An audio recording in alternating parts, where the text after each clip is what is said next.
बात करेंगे महाराष्ट्र का अगला मुख्यमंत्री कौन। जी हां, महाराष्ट्र चुनाव में महायुति की महाजीत के बाद अब सबसे बड़ा सवाल यही है कि अगला मुख्यमंत्री कौन होगा। बीजेपी मजबूत होकर उभरी है और चुनाव पर्व गठबंधन में सबसे बड़ा दल होने के नाते सीएम पद पर पार्टी की दावेदारी मजबूत मानी जा रही है। दूसरी तरफ शिवसेना के पास बीजेपी के मुकाबले आधे से भी कम सीटें हैं, लेकिन एकनाथ शिंदे भी सीएम दावेदार है। ऐसे में महायुति सरकार का नया मुख्यमंत्री किस फॉर्मूले से चुना जाएगा, ये बड़ा सवाल है। बीजेपी नेतृत्व ने सीएम और सरकार गठन पर चर्चा के लिए देवेंद्र फडणवीस और एकनाथ शिंदे और अजित पवार को दिल्ली बुला लिया है। तीनों ही नेताओं की गृह मंत्री अमित शाह और अन्य नेताओं के साथ मुलाकात में सरकार गठन के फॉर्मूले पर बात होनी है। इसकी चर्चा से पहले ये जान भी लेते हैं, ये जानना भी जरूरी हो जाता है कि किसकी दावेदारी का क्या आधार है। तो चलिए ग्राफिक्स के माध्यम से हम आपको समझाते हैं कि किसकी दावेदारी का आधार क्या है। तो चलिए देवेंद्र फडणवीस की अगर बात की जाए तो महाराष्ट्र बीजेपी का सबसे बड़ा चेहरा है ये, और साल 2014 से 2019 तक पूरे 5 साल बीजेपी की अगुवाई वाली सरकार में मुख्यमंत्री रहे हैं। 2019 में चुनाव में बीजेपी और शिवसेना गठबंधन को पूर्ण बहुमत मिला, तो इसके लिए भी फडणवीस को ही श्रेय दिया गया था। हालांकि सीएम पद को लेकर खींचतान के बाद शिवसेना ने शरद पवार की अगुवाई वाली एनसीपी और कांग्रेस से हाथ मिलाकर सरकार बना ली थी। उद्धव सरकार का कार्यकाल पूरा होने से पहले ही विदाई और एकनाथ शिंदे की अगुवाई में महायुति सरकार के गठन में भी फडणवीस की भूमिका अहम रही।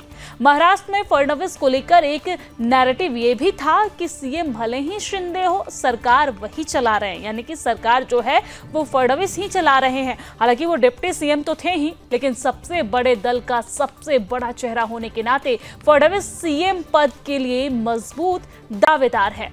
अब एकनाथ शिंदे की बात हम करेंगे तो एकनाथ शिंदे शिवसेना नेता एकनाथ शिंदे महाराष्ट्र के मुख्यमंत्री हैं। सीएम शिंदे की सरकार के कामकाज को लेकर ही महायुति विधानसभा चुनाव के मैदान में गई थी, और आम चुनाव में सीटों का नुकसान उठाने के बाद महायुति सरकार ने लाड़की बहन योजना शुरू की थी। महिला मतदाताओं को टारगेट कर शुरू की गई इस योजना की हालिया चुनाव में गेम चेंजर ये साबित होता नजर आया। सीएम शिंदे इस योजना को अपने दिमाग की उपज बताकर भी फिर से मुख्यमंत्री बनने के लिए दावेदारी पेश कर रहे हैं। तो ये फडणवीस और एकनाथ शिंदे की दावेदारी का आप आधार देख रहे थे ग्राफिक्स के माध्यम से।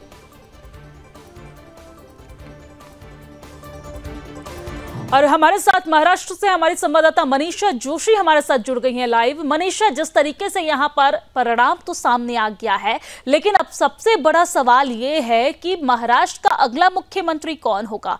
देवेंद्र फडणवीस के आवास पर अलग मीटिंग चली, एकनाथ शिंदे के आवास पर अलग मीटिंग चली, लेकिन आपके सूत्र से क्या जानकारी मिल रही है, कौन होगा अगला मुख्यमंत्री?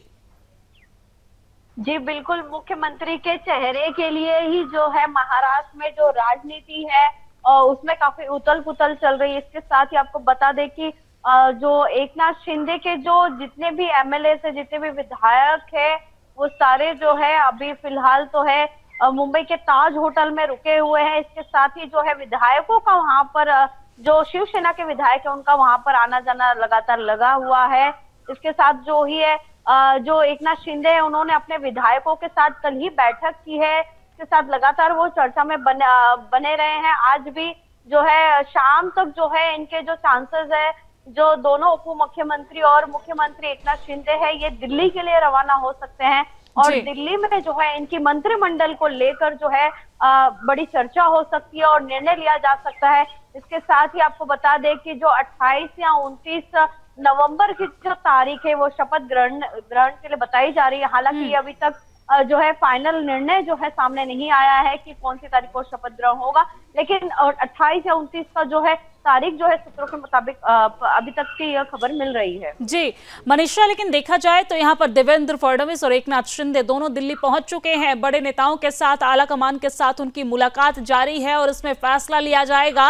लेकिन अगर महाराष्ट्र की बात की जाए तो महाराष्ट्र चुनाव में सबसे बड़ी पार्टी जो है वो भारतीय जनता पार्टी रही, और इसके बाद एकनाथ शिंदे जो है वो भी अच्छी सीट लाए, लेकिन यहाँ पर सबसे बड़ी पार्टी के रूप में भारतीय जनता पार्टी उभरी है। तो खबर ये भी हमारे सूत्रों के हवाले सामने आ रही है कि यहाँ पर 2 डिप्टी डिप्टी सीएम हो सकते हैं और एक मुख्यमंत्री हो सकते हैं। इस बार के परिणाम के मुताबिक इस बार देवेंद्र फडणवीस मुख्यमंत्री बन सकते हैं, एकनाथ शिंदे और अजित पवार जो हैं वो डिप्टी सीएम बन सकते हैं। इसको लेकर आपके पास क्या कुछ अपडेट है? आपके सूत्र क्या कहते हैं इसको लेकर? जी बिल्कुल, आपको बता दें कि महायुति की जो सरकार है उसमें जो पूर्ण बहुमत से जो जिसकी सीटें आई है वो है भाजपा पार्टी। इसीलिए जो चांसेस जो है वो ज्यादातर जो है देवेंद्र फडणवीस के ही है मुख्यमंत्री बनने के, क्योंकि जो उनकी पार्टी है वो कहीं ज्यादा सीटों से जो है जीतकर बहुमत से आई है। इसके साथ ही अगर सेकंड चांस देखा जाए तो एकनाथ शिंदे का हो सकता है, लेकिन फिलहाल जो भी है चांसेस 90% जो है देवेंद्र फडणवीस के हैं मुख्यमंत्री बनने के। और इसके साथ ही एकनाथ शिंदे और अजित पवार जो है उप मुख्यमंत्री बन सकते हैं या फिर केंद्र में उन्हें भेजा जा सकता है, कुछ भी हो सकता है, वो भी कह नहीं सकते। लेकिन दिल्ली में फिलहाल जो है वो जो वरिष्ठ नेता है उनके साथ जो है आज बैठक होगी, उसके बाद ही जो है फैसला सामने आ सकता है। कुछ साफ जो है चेहरा जो है क्या हो सकता है वो पता चल सकता है। ठीक है, बहुत बहुत धन्यवाद मनीषा तमाम जानकारी साझा करने के लिए, हमारे साथ लाइव जुड़ने के लिए। तो यहाँ पर सीएम के दावेदारी को लेकर जो यहाँ पर गलियारों में हलचल है वो तेज है। लगातार विधायक जो हैं शिवसेना शिंदे के वो ये दावा कर रहे हैं कि मुख्यमंत्री एकनाथ शिंदे बनेंगे, लेकिन यहाँ पर भारतीय जनता पार्टी के जो विधायक हैं वो ये दावा कर रहे हैं कि फडणवीस जो हैं वो मुख्यमंत्री बनेंगे। हालांकि अगर सीट की बात की जाए तो सबसे बड़ी पार्टी और सबसे ज्यादा सीट इस वक्त भारतीय जनता पार्टी के पास है, और हमारी जो इनसाइड स्टोरी ये कहती है कि यहाँ पर देवेंद्र फडणवीस मुख्यमंत्री बनते नजर आएंगे और डिप्टी सीएम एकनाथ शिंदे और अजित पवार बन सकते हैं।